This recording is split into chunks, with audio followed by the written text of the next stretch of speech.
We have a very special guest today, Dr. Jomo Mutegi, who I'll be introducing in just a minute. But first, announcements. Oh no, wait a minute. This is the Science Ed Seminar. I just was reading this. The announcement is for the Co-Integrate Math series. All right, so very discombobulated in my head. On May 2nd from 12 to 1, Andrew Krause will deliver a lecture on the topic, the Center for Instructional Mentoring, Successes and Challenges. Andrew Krause graduated from MSU in 2011 with a bachelor's degree in mathematics and a Master of Science degree in mathematics in 2013. He's currently a doctoral student in the programs in math education. The lecture will be in 116H Erickson Hall, and that is the Co-Integrate Math series, and that explains why that title made no sense to me for right now. All right, so on with the actual fun stuff for today. So we have Dr. Mutegi, who is here. We are first thanking you for coming. Thank you. Gifts from the STEM, Create for STEM. Thank you. But it is my honor to introduce Dr. Mutegi. He's an associate professor of science education at IUPUI. He received his PhD in science education from Florida State in 1997, and then did a postdoc at Pitt with our very own Doug Hartman. So that's kind of cool. His research focuses on the underrepresentation of African Americans in science and science-related careers, and he studies how racism and student-teacher interactions shape the degree to which race bias inhibits African Americans from pursuing science and science-related careers. He also studies how to use science education as a tool for improving the African American community. So in addition to publishing in top-tier journals like the Journal of Research and Science Teaching and the Negro Education Review, he's written op-ed pieces for the Indianapolis Recorder, such as the piece he wrote recently about, quote, why Black lives don't matter, the case of education. He's a mentor to many young scholars of color in science education. He's an advisor, and he's a very good friend. And we were just reminiscing yesterday about when we first met, and I was thinking it was Baltimore, the previous, but I decided last night it was New Orleans when we were in the very last session together, also with Alicia Alonso, when she was a postdoc. And so ever since then, I've had the good fortune to call Jomo a good friend, a good colleague, and somebody who pushes my thinking on issues of race and equity. So welcome. Thank you.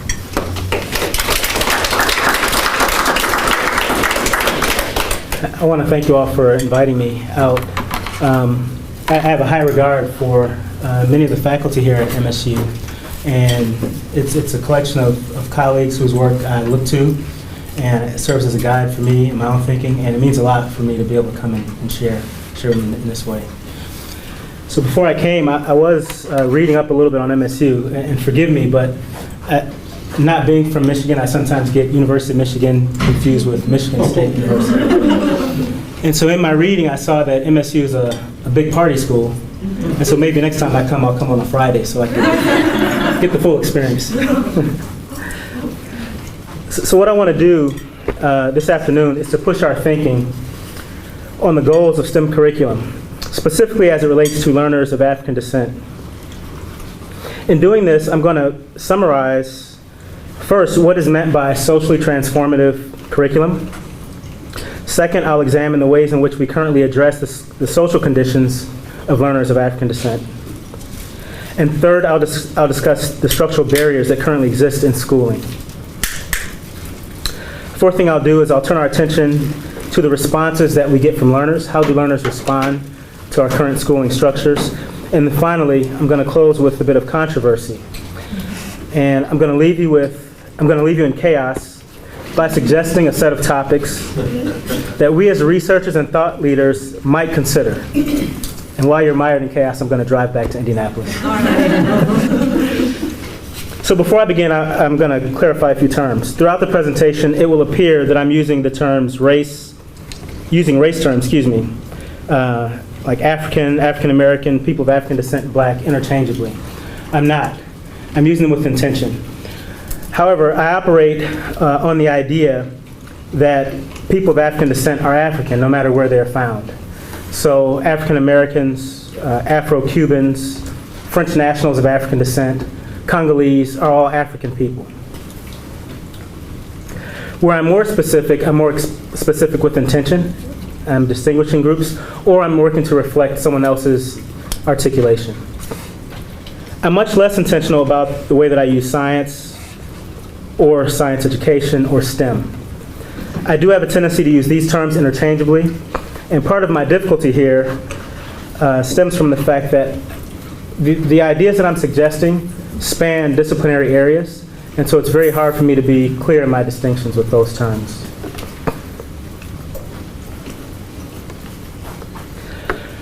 So I use Pratt's characterization of socially transformative education, and he points out that the primary goal of this orientation is liberation. I want to contrast this goal against the primary objective for science education in this country, which I would characterize as the maintenance of the status quo. And here, I just characterize this as Science for All Americans. These are the 4 goals that are presented in the National Science Education Standards. Now, the status quo may be articulated differently every 15 to 20 years or so, but on the whole, the objectives do not change. Our objectives are to build the workforce, maintain a strong consumer base, and ensure ideological dominance of Western modern science. In many respects, culturally relevant pedagogy offers a different means, but it is often presented in a way that leads us to the same ends. So, with CRP, we acknowledge and draw from students' funds of knowledge. We value the cultural mores that students bring to school. But we do this for the purpose of building the workforce, maintaining a strong consumer base, and ensuring ideological dominance of Western modern science. So, socially transformative curriculum calls for a different approach. It's driven by a different goal. It seeks to revise or to reform the existing social order. This perspective draws heavily from the work of Paulo Freire, and I have to emphasize that this is a revolutionary approach.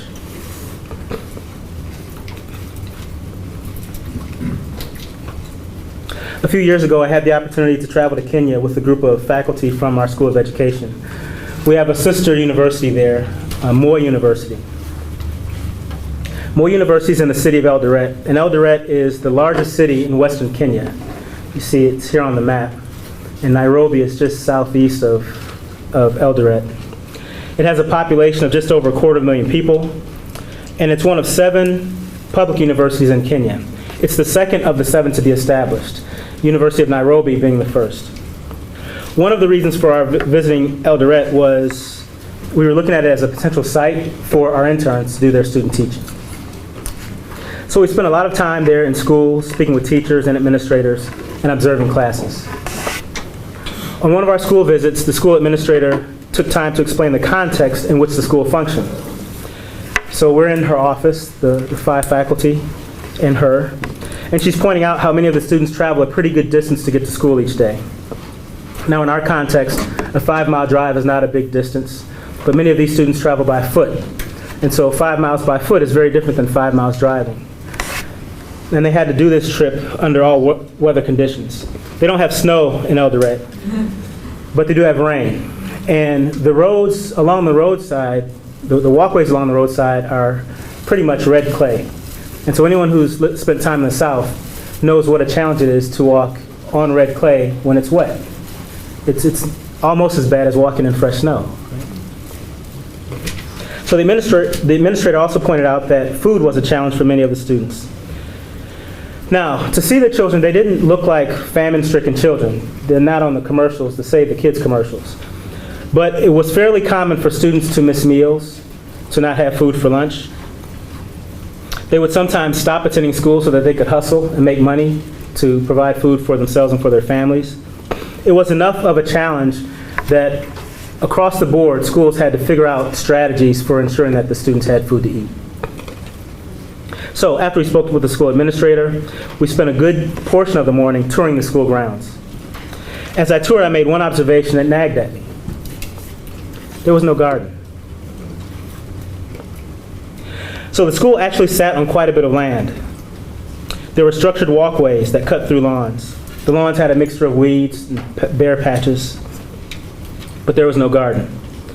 The school was adjacent to a farm. You could look over a fence, you could see cows, you could see corn being grown, but on the school grounds, there was no garden. In the first class I observed, the teacher was using flashcards to teach she had about 40 elementary age students in her class, and she was teaching the distinction between living, non-living, and dead. And all I could think, I'm standing in the back of the classroom, all I could think is, man, we should be outside doing this lesson in the garden. Right? So for me, this was an obvious instance of a school ignoring the needs of children who attended the school. Now, in our own context, learners of African descent here in the U.S. is not much different. In a host of ways, the social condition of African American students is ignored throughout their schooling. People of African descent have the worst health conditions in terms of both outcome and treatment. Yet we spend very little curricular time helping African American learners understand the health conditions of their community. We spend even less time teaching African American learners strategies for improving the health condition of their community. Disproportionately, people of African descent live in food deserts. Although a few schools do have gardens here in the U.S., I would say that we spend relatively little time using school gardens to teach African American learners strategies that they could use to provide fresh produce for themselves and for their community. And we spend even less time helping them to understand the social, political, and economic forces that produce food deserts. Our learners often come from homes that are poorly maintained, yet we do not teach building maintenance. And if Angie doesn't mind sharing the story you shared last night. Which one? About the flood. In my basement? Yes. Okay, I'll share it really quickly. A basement flood this weekend. It was my fault. Apparently a pipe froze and burst. This weekend? Yeah, Sunday. Anyway, I didn't realize it until I got downstairs and there was about 1.5 inches of standing water. And the electrical box was on the far side of the basement, but also all of our electrical stuff, like our whole computer backup system, was also on the far wall where all the water is draining in, and it was soaking wet. And the fuse box, as I said, was on the other side too. And I stood there, and my husband, of course, is out of town. This doesn't always work that way. So I was by myself, and I stood there thinking, wow. Yeah, no, I thought don't step in the water for sure. And then I thought, oh, if I put my focus on, they've got really thick soles, maybe I won't get electrocuted. And then I thought, wow, with all the science knowledge I have, all the good it's doing me right now, and I can't exactly figure out what to do in this exact moment to get this water to stop and my computer stuff unplugged so it's not completely fried. Right. Anyway. Yeah. Functional science literacy. So much for school knowledge. So that's what jumps out at me, right, is the utility of our science knowledge. And I think anyone would look at her and say, okay, she has more science knowledge than the average person. So our learners are often unduly influenced by stereotypical media portrayals, yet we do not teach them to be critical consumers of media. Our learners are often manipulated and mistreated by law enforcement, yet we do not teach them to navigate the legal system. So when I was in Kenya, I probably made a nuisance of myself because I would not let the gardening thing go. I asked anyone who would listen, why don't the schools have any gardens? What I learned was that there was no room, put room in quotes, there's no room in the curriculum to teach gardening. So there's a great deal of pressure put on students, put on teachers, put on school administrators to prepare students for a transition from one school to the next. So, when transitioning from primary school to secondary school, students are administered a national test. All students go to secondary school, but all students don't go to the best secondary schools. Only about 20% of the students, and I think 20% is being generous. I read one study which was a bit older, which said it was actually 12%, but we'll go with 20%. Only about 20% of students will go on to the top secondary schools. Students who perform well go to these secondary schools, but most end up in second and third tier schools. When transitioning from secondary school to post-secondary study, students are again tested. And again, all students can go to post-secondary study, but only about 20% will go to top colleges and universities. The cycle of testing is repeated when students complete post-secondary study. And so on one of our school visits, this time it was a secondary school, our host ran into a teacher who had been a student at Moy University. They greeted each other and they spoke for a while in another language, so we had no idea what they were saying. But it seemed as though they were getting reacquainted with one another. And after they had greeted and spoken, and our host came back to the group, he explained to us that this teacher had been a student at Moy University and that she'd been one of their top students. After waiting 2 years, she now has her first teaching position. Now to me, 2 years is a long time to wait for a job. And so I'm trying to process this, and I ask about how many students or how many graduates on average will get a position within 6 months of graduating. And our host explained that there are not many positions available and that nepotism is a big problem. And he said he would estimate that maybe about 50% of the graduates get a job within 6 months of graduating. So let's bring this all together. We have a system where we spend 90% of our instructional time teaching 100% of our school-age children a curriculum that will effectively benefit just 2% of our population. As I summarize this numerically, with this equation down here, I have to ask you to be forgiving and not to take it too seriously, because is it exactly 20% that go to top-tier schools? You know, probably not. Do the students at any of the lower-tier secondary schools go on to top-tier universities? Maybe some do. The idea, however, is that we spend a lot of time teaching a lot of students curriculum that benefits very few. What's most important for me is that we do this at the expense of curricular approaches that could benefit many more students. Remember, we don't have time for a garden.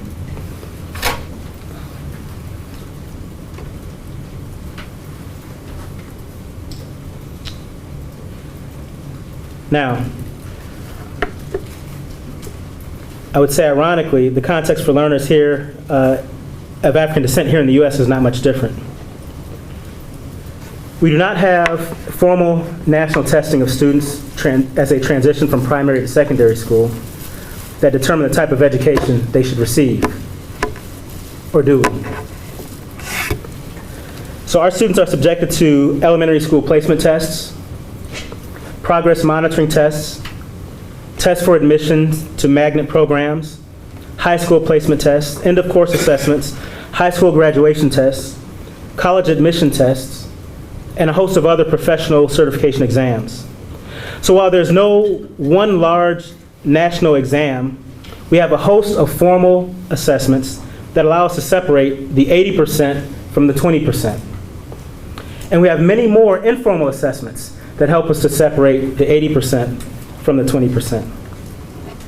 Now I want to digress here for a moment just to underscore an additional irony. On one hand, we avoid what I would characterize as a common sense curricular approach. That is teaching children to improve their social condition. Just have a garden in school.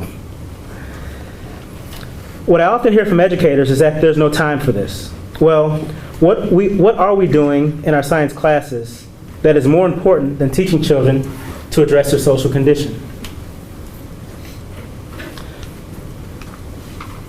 In a 2012 draft document titled Why K-12 Science Standards Matter, and this was produced with the next generation science standards, the text points out that the U.S. has a leaky K-12 STEM talent pipeline with too few students entering STEM majors and careers at every level, from those with relevant post-secondary certificates to PhDs. We need new science standards that stimulate and build interest in STEM.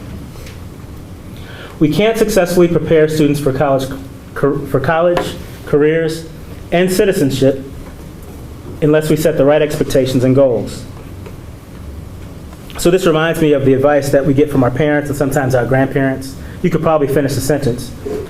Go to school, baby, so you can, what comes next? Get a good job, right? So a major subtext to our work as science educators is that our responsibility is workforce development. Now, just for the sake of comparison, does anyone know how many practicing physicists there are in the U.S.? Say it again, Joe. Hardly any. I know there's a small. Hardly any, right? Less than 1% of the population. Right. So there's 20,000 in 2014, 20,000 physicists in the U.S. And is that less than one? That's far less than 1% of the. Far, far less than 1%. Just to guess, how many of those 20,000 were African American or of African descent? Oh, my number got truncated there. I think the number was 420. 420. All right. Also, of interest might be that the median salary for a physicist was nearly $111,000. It's not that bad, right? All right, by way of comparison, does anyone know how many professional basketball players there are in the U.S.?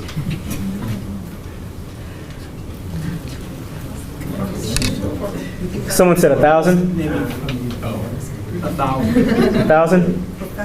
Professional. Professional basketball players. Less than 1,000. Less than 1,000. Male. Yeah, this is only male. Male professional basketball. And I should have included female. We'd have very different numbers, right? No. But just about 500 and, what was it, 528. Does anyone want to guess how many of those are African American or of African descent? How about 90? 399. 90%. Is that 90%? 75%. That's 75.57%. So what's interesting here for me is that while many of us would not discourage it, we wouldn't discourage a young person from pursuing, a kid comes and says, I want to play in the NBA. You're not going to say, no, please don't do that. But what might we say? We'd say, okay, well, look, there's not a high probability of you doing that. You should have a backup plan. Physics. And we give physics as a backup plan, right? How much sense does that make? So much like the Kenyan system, our system is such that we spend 90% of our instructional time teaching 100% of our school children a curriculum that amounts to career preparation for just 2% of our population. And when I say 2%, that percent has been consistent since the 70s, when we look at the percent of people of African descent who enter STEM careers. Now, this is Lazarus Momanyi, and he was one of our faculty hosts in Kenya. And I suppose he saw me running around, stressed about the fact that there were no gardens in the schools. So he pulled me to the side and he began telling me about the Juakali. And he said, you've got to see the Juakali. And when I asked him, what is the Juakali? The best response I got was that it's the informal sector. Now, I didn't know what to make of that. So I heard it and I get, okay, there's this informal sector, it's called the Juakali. It didn't have much meaning for me. And here we'll see some images of the Juakali. There's another faculty host that we had, Charles. And Charles took a small group of us, about 3 faculty and him. We went to a remote private school, Tamba Girls High School. And Tamba is a school in the Nyamira district.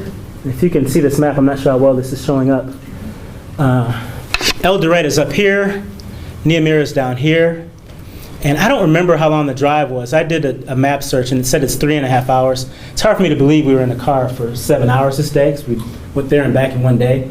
So, but it was at least 3 hours. It's at least 3-hour drive. So as you can imagine, the drive took us through some very rural areas. And at one point, about 2 hours into our trip, the car began to give us trouble.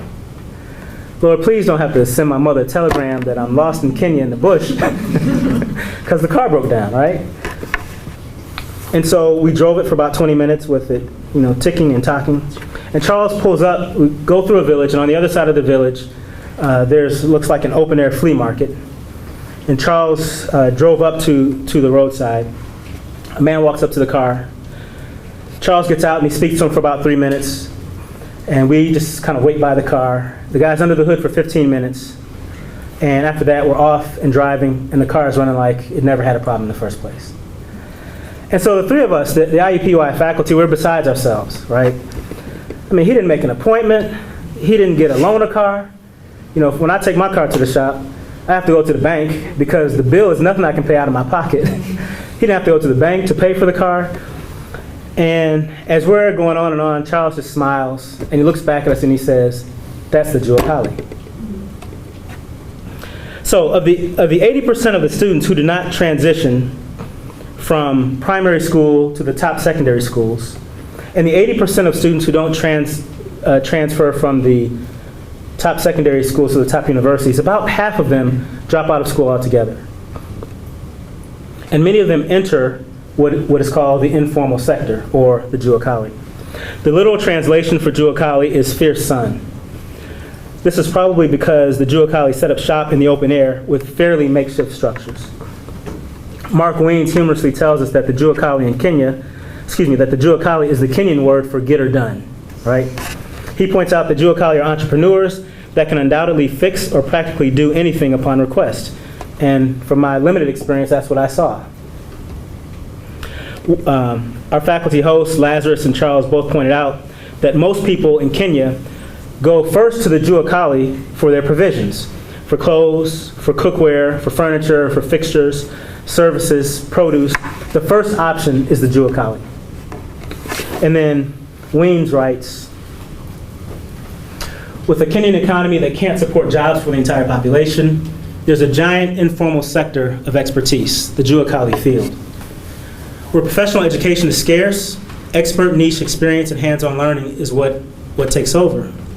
Throughout Kenya, there are millions of Jewel Collie business owners. In the city of Nairobi, for example, there's an estimate of well over 500,000 self-employed Jewel Collie experts in all forms of imaginable fields. Now, I've got to tell you, as my uncle would say, all that glitters ain't gold. So you can see from the earlier picture we showed of the Jewel Collie that the working conditions are less than ideal. You would probably imagine that the income that they make is less than ideal. In many ways, their work environment and what they produce is not sustainable. They do, however, provide one example of how people respond when they can't improve their social conditions through formal schooling.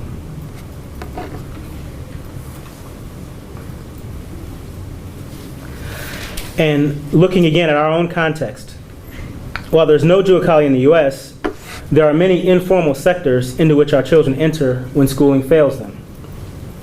While I'm not prepared to elaborate on these informal sectors, I will say that the prison industrial complex is one.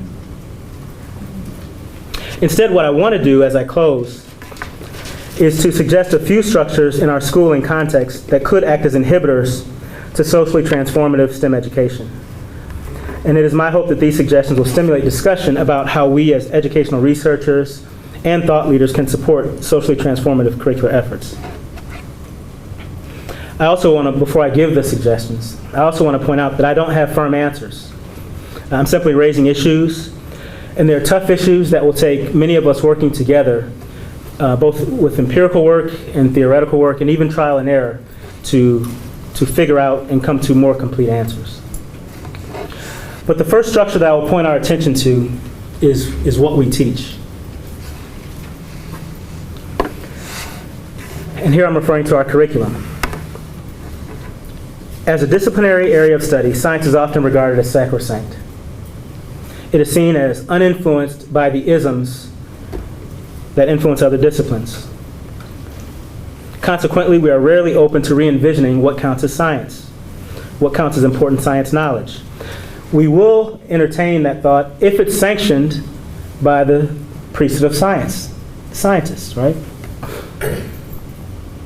So, we currently teach, or attempt to teach, students about acid and bases, or acid-base reactions, recombinant DNA, Newton's laws of thermodynamics, but we don't teach them how to care for their hair, how to sustainably produce food, how to build a bike, how to stop the flood in your basement.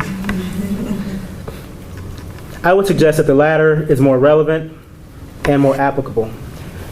However, we do not tend to regard this as valid science knowledge. So the first question is, to what degree do we need to reconceptualize what counts as valid science knowledge? The second structure I'll point our attention to is who teaches. And here I'm referring to our workforce. As teacher educators, we tend to operate on the idea that with proper professional development, anyone can be an effective teacher. We often work to remediate teachers or teacher educators, but we rarely remove teachers or teacher candidates or restrict their interaction with children. And this is a discussion we've been having at our own university. At what point do we say teaching may not be the career for you based on factors X, Y, and Z, whatever those factors are? My suggestion is that we critically examine this idea. I've had students in my classes who are uncomfortable even using the words African American. And some of you have said that you've read some of the papers I've written. I mean, how are you going to sit in my class and you're uncomfortable even using the word African American? It's pervasive in all my work, in all my instruction, right? So when I look at that student, I realize it's highly unlikely that such a person could effectively guide learners of African descent through educational experiences that are aimed at liberation.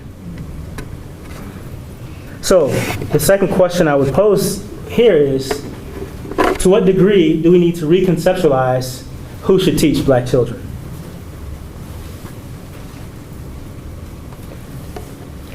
And the third structure is where we teach. And here I'm referring, in my notes I have our classes, but there are many other spaces other than classes where teaching can be done. Racial dynamics in the U.S. are charged, and discussions of race are often very uncomfortable.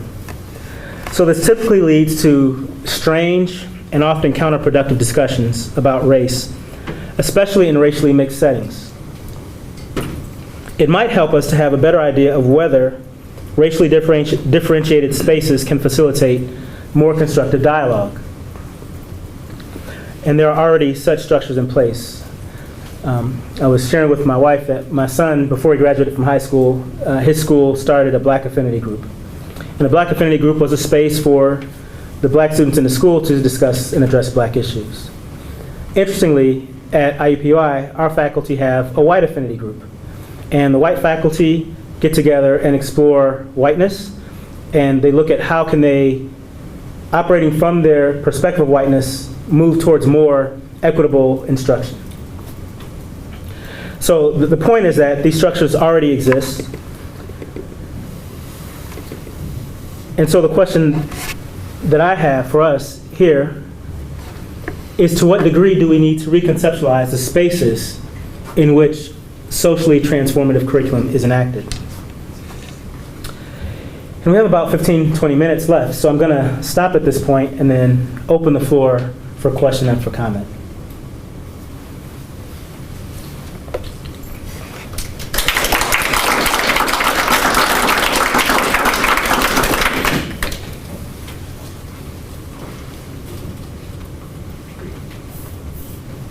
Well, I might as well start. Great talk. You mentioned what should we teach alternatively in science courses. Do you have suggestions? I mean, of course, I'm a physicist and educated in a traditional way, and I would say, well, you can't, it is important to have some idea of how the laws of nature work. What's your alternative? Yes, so what I would advocate is, now, and one question I anticipated, which I didn't include yet, I didn't address yet, but I'm often asked, is this only for African American learners, or is this for all students? Okay, so I'm going to foreground that. Because what I'm saying, I think, would be, I wrote it for African American learners. However, I think it would be beneficial for all students, especially where it pertains to the lack of relevance of our current instruction. So if you ask, what should they be taught? I mean, I gave a few examples here, but I would start with things that we need in our everyday lives. Very few students will go into science fields, so most of what we teach in our science classes is for people who are going to be practitioners. I had an experience where one of my students had a master's degree in chemistry, and he was working in a chemistry lab at the time he was taking my course. And the students were insisting that the canon was important. And I asked Wayne, I said, Wayne, pick a topic from chemistry that everyone has to know. And he gave us acid-base reactions. And I said, when's the last time you needed to know about acid-base reactions in your job? And he thought about it, Then he laughed and he said, I don't really need to know that. Right? So what we are currently doing is teaching something to everyone that very few people need to know. Now, the question is, what do we need to know? I gave the example of hair care and cosmetics. I was talking to Christina earlier, and cosmetology was one of the topics that I gave students to work on, right? They get excited. Oh, cosmetology, I can learn more about this. And photography. Photography, right? Yeah. So there's meaning in it, there's utility in it, and ironically enough, there's also science in it. So it's a matter of reordering or reprioritizing the science to fit into a curricular structure that makes sense. Thank you. If Yeah. I were to push back, it would be that even people that don't become professional scientists are going to make decisions in their lives to be good citizens, and I would like them to have some appreciation for science, even if that's not what they do for a career. Yeah. Yeah, I don't think what I'm advocating for would preclude you from having good appreciation of science. In fact, I'd argue you'd probably have a better appreciation because you'd be able to understand it in context. What we have right now, what little we walk away with, we don't have it in context. Yes, Joe? So gardening is like a wonderful, right, particularly like how can we grow food for our own families or food for our own community? And there is so much science in there. I can't imagine what science you can't, maybe you can't teach motion, I'm not sure, but there's just tons of science in there. So if I was going to reinterpret what you said, it's not that we're not going to teach science ideas. What we're going to do is create rich context that are motivating the kids, that contain some science ideas that are important.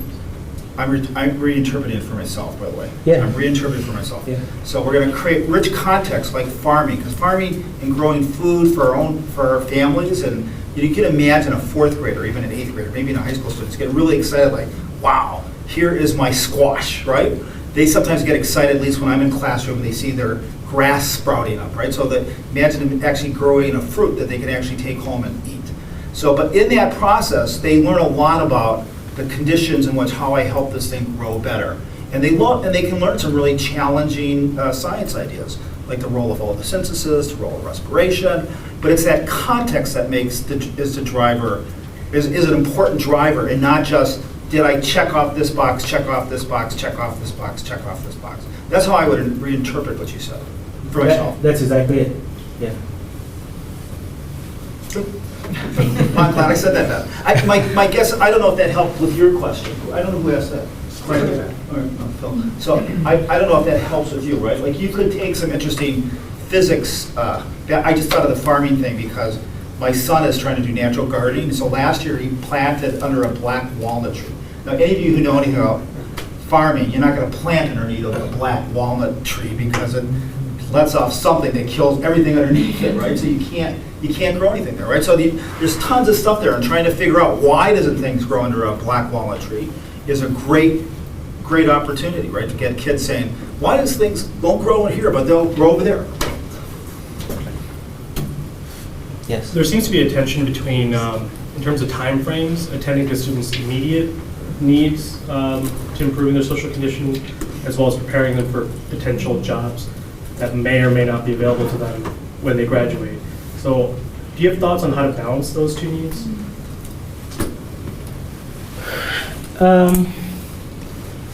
Yeah, I don't want to sound dismissive, but we say we're preparing them for future jobs. We're not. I mean, look at our test scores. We say that we have to teach this information so students can do X, Y, and Z, so they can, make wise decisions and that sort of thing. We saw from our misconception research, students aren't learning the canon that we're trying to teach them anyway. So I don't look at it as a tension. Most of the job preparation work can be done when you're hired for a job. My father ran a unit within AT&T, and he used to say to me, I hate when we have people with business degrees, because I have to unteach them all that they learned wrong and teach them the way that we do it in this company, right? And most professions do that. You have professional development that you need when you come in, that you get when you come into the company. And so I do get that we want to have a basic knowledge. I think we get that through the kind of instruction that Joe described and that I'm alluding to. And then beyond that, I think that the very specialized knowledge you get when you begin work in your area. Certainly not at the K-12 level. Yeah.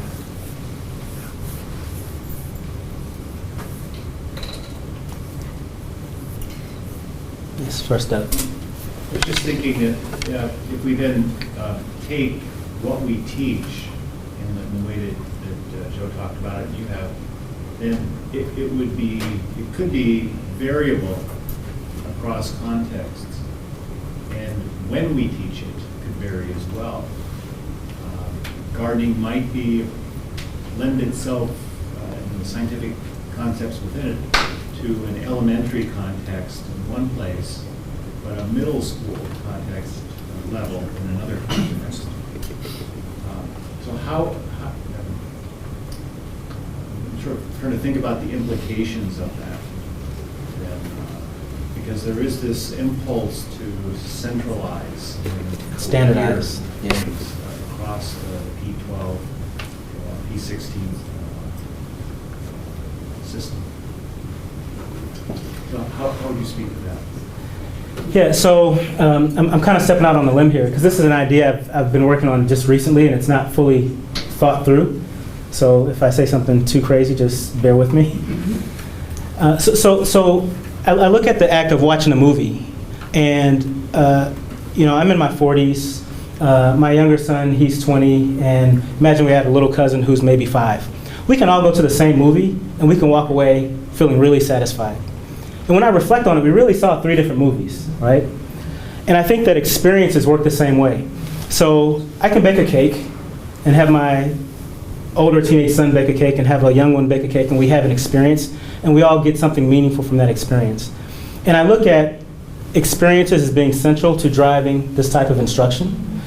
And I'm comfortable with students learning where they are, right? So I'm less interested in trying to standardize and control what you learn. I want you to have rich experiences, have those experiences repeatedly and on an ongoing basis, and I'm confident that the outcome is that you're going to get from what's meaningful for you at whatever your level of learning is. That's kind of my rough take, and like I said, I'm still trying to work through that idea. Yes. So, given your position that we should transition to a more robust yet localized curricular frame of reference, how do you see that being operationalized given the way districts actually choose curriculum? As a former high school teacher with kids who went through high school, I get what you're saying, but on the ground, this is not how it happens. So, teachers and schools rarely get to independently choose their particular curriculum, especially if you're looking at underserved areas where just getting a good science teacher could be highly problematic. So I was wondering if you could expound on that. Yeah, so I was talking with the invincibility. Now I'm messing up with it, right? and my answer came up there too, right? So I wouldn't even try to put myself in a space where I'm pushing this idea to be accepted in mass, because I don't think it would be. I think it requires too radical of a restructuring. There's too many people and organizations who would push back against it. Just the textbook industry alone would be a major barrier, right? So what I think is more feasible is that we find spaces, more local spaces in which to enact it for people who are committed to enacting it. So that might be in after-school spaces. It might be summer spaces. I have a colleague who does a summer girls STEM camp, and we've been writing curricula and curricular materials, and she's using it in her camps so that we can get a sense of how it works. But that's my approach, and I'm not really allowing myself to be caught up with whether or not this can be adopted in mass. I appreciate that. Yes, Angie. So this sort of builds on that because I want to ask a question tied more to teacher education. And so, but I'm going to pull this back to some of the things the young people have told us in our out-of-school spaces. So they identify as community STEM experts. And what this means to them is that they know a lot of science, or they're willing to learn it to address the issues that they care about.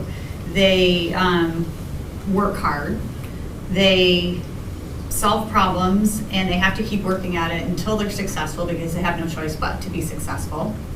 But they also know a lot about community, and to them, that means that they first and foremost talk to people in community, that they have insider information about what the needs of community members are, or they know the people to talk to get that information. And so let's bring that back to then working with teachers to teach in this kind of way. So they also said that their teachers care about them as learners, but don't necessarily care about them as community members or their community. So what would it take? We're already asking teachers to think about a lot in terms of, more ambitious, expansive teaching practices. What would it take to sort of layer, not just layer on, but integrate a deeper understanding and engagement with community in ways that may challenge how one understands their own worldview, their own place in the world in relationship with young people who may be from different racial and economic backgrounds? I mean, in our teacher education? Yeah. Yeah. Like, what do I do in the fall? Okay, so I heard one question, then you asked a different question. What do you do in the fall? That's different from what I heard. Oh, okay. Answer the first one and then answer the second. Yeah, so, I don't have a good answer for the first one. So I didn't use these terms here, but my notion with number 2 is that, so I'm a father, and I want to know that my son's teacher loves and cares for him. It's that simple, right? That's more important to me than how much content you know, because it tells me how you're going to treat my son as a person, as a human being. My inclination is to say that if it's not good enough for my child, why should it be good enough for anyone's child? If a teacher doesn't love and care for the students he or she teaches, they should go find other students to teach, or find something else to do if you don't love and care for any children. So, I mean, that's kind of a non-answer, but I don't have an answer for that. I don't know how you change people's hearts and minds, right? Let me back up. In our current context, So, in terms of what we do what you do next fall, I don't know what to do other than to try to give them more examples. I'm toying with the idea of giving my students first-person biographies. But in talking with the group, we touched on this also. I know from other research that that's going to have a limited impact. So keep in mind, and speaking of African American students in particular, we are propagandized in every facet of American society to look at African people as inferior others. They're less intelligent, they don't work as hard, they're lazier, they care less. And now you say, you have some in your class, but they can learn like everyone else. Come on, which message is going to carry more weight? Every movie I've seen, the music I listen to, my curriculum reflects these ideas. And these are ideas that have been built over hundreds of years. So yeah, you're with me for a semester. How much can I really do with you in 4 months that's going to undo that notion? There's not a lot. So I'm more inclined to try to identify teachers who already have found a way to inoculate themselves against those larger ideas. That being said, we have to teach, and we're still going to try to do it anyway, right? I just don't know how far we get with it. So my question relates to this point you just raised about the societal narratives that circulate related to race. So I'm thinking about, I'm more in math education than science education, but there I found that racial narratives about intelligence and connected to math ability are really central to how what kids are aware of in terms of who can and who can't do math and perceptions around that. So I'm just wondering if you leaving all the practical considerations aside of how you actually implement the kinds of curricular changes you're talking about, you have me sort of convinced that this is a productive approach, or some version of this blended what we currently do is productive. But I'm also thinking about just discursively how that might change how something like physics or other science disciplines are positioned just in the sort of public domain. So right now, if you're good at physics, right, I think it's very similar to how you're positioned if you're good at math, which is you consider to be smart, right? So that's sort of part of my project in being invested in getting kids of color from historically marginalized groups to do math, partly just for that discursive reason, because of how it positions them and repositions their groups, right? So I'm just imagining, though, if, let's say we start to change the physics curriculum, K-12, right, to orient it more around this, or chemistry, and less around acid-base reactions, do you think that would have some kind of discursive cost in the sense that people view those disciplines as sort of less intellectually high status? So kids of color succeeding in these disciplines has less sort of cachet and kind of identity value for them later. Yeah, undoubtedly. So the subjects we teach gain legitimacy because we teach them. They must be important or else we wouldn't have it in school, right? That's the idea we tend to operate on. So if we take physics out of the school, or let's say we take biology out of the school and we put in gardening, now in students' mind, gardening is important. Food production is important. And biology is less so because I've never heard of it, or this biologist is kind of a distant person who I have a marginal knowledge of. So I agree wholeheartedly that would change the hierarchy that we have. And that's, I think, also going to be one of the sources of pushback that you would get if you try to implement this on a large scale. Yeah, just Andy, I thought of something also before. I want to go back to Angie's, because I do have another solution or thing that we could do, and that is to recruit different teachers. More aggressively recruit teachers, and in our recruitment efforts, make an effort to identify students who have a passion for the populations that we want them to teach. I'm not sure what happens here, but I know that we don't recruit teachers. We allow the larger idea of university to draw us. We're a university, you want to better yourself, come to college. That brings students to us. And unfortunately, we get students in science because they didn't get a high enough score on the MCAT, right? So, but if we more aggressively sought teachers, that would help also. So, Andy first. So I'm sort of relating an earlier conversation to what Angie was saying, and thinking that, I think one thing you're talking about is there's a status hierarchy of knowledge, and you don't necessarily want to, the current elevated knowledge doesn't necessarily need to be elevated. And so things like cosmetology or photography or gardening are traditionally less high status, but equally valid. And so I see that, but at the same time, I think they're subject to the same criticism as physics, in the sense that most of the kids are not going to grow up to be gardeners, and they're not going to grow up to be photographers, and they're not going to grow up to be cosmetologists. And so whatever the specific knowledge is, it's almost always subject to that kind of criticism, although I think there is some that is less subject to that. But then I think Angie's sort of bringing in a different take on this, that I was hearing a couple of things in what you were saying. One is what I term preparation for future learning, that if students can come out of science classes with a notion that I know how to learn, and I know who to learn from, and I can do that, that's really important. And another is involvement with the community, that if students come out with a notion that I can work with the people in my community, and science will help me do that. So I'm just searching for what is it that actually could be a socially transformative curriculum that exists in schools. Yeah. So it's not my idea that we teach cosmetology, for example, to prepare you to be a cosmetologist, but it's to prepare you to take care of yourself and those around you, right? I didn't go through a lot of the statistics, but really I say on any relevant social statistic, people of African descent have more of those things that are bad and fewer of those things that are good. And if we look at cosmetics as an example, and just hair care, we make no money from our hair care, yet we spend billions of dollars on our hair care, right? So if I can teach a student to make their own hair care products and ensure that they have healthy hair, or make their own makeup and make sure that they have makeup that makes sense for them to have, that does a lot for the community that they live in, for themselves financially. So it's not that they will become a cosmetologist, but it's taking back some control of your social space. Same for gardening. We don't garden so that we can make little farmers. You garden so that you know where your food comes from.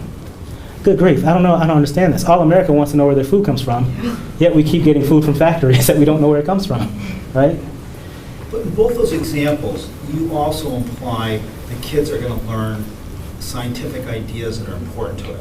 So it's just not randomly mixing together stuff to make a facial cream. It's like, what's in that facial cream that's beneficial? And why wouldn't you use this other kind of facial cream because it's poor, it's not good for you, right? Yeah, so absolutely. you are actually when you talk about this, you really do mean that kids are going to learn some really big ideas about science. Like, for instance, you probably would learn, like, why don't you want to run around nowadays putting new types of sunburn cream on your face, right? Because you got all those little nanoparticles there. So why it might not look all white, it's got nanoparticles and it can penetrate your skin, which could perhaps lead to cancer in some people many years from now. So you're not going to ignore the science ideas. These are like rich contexts that help kids learn some really important ideas that they can apply someplace else. I mean, at least that's how I'm interpreting what you're saying. That's it, yes. Yeah, in fact, if we don't underscore the science in it, then we're not doing a good job of it. You don't really understand gardening well if you don't know the science behind how plants grow and why we eat different parts of the plant. So that's definitely a part of it. We're actually out of time. So let's thank Jomo.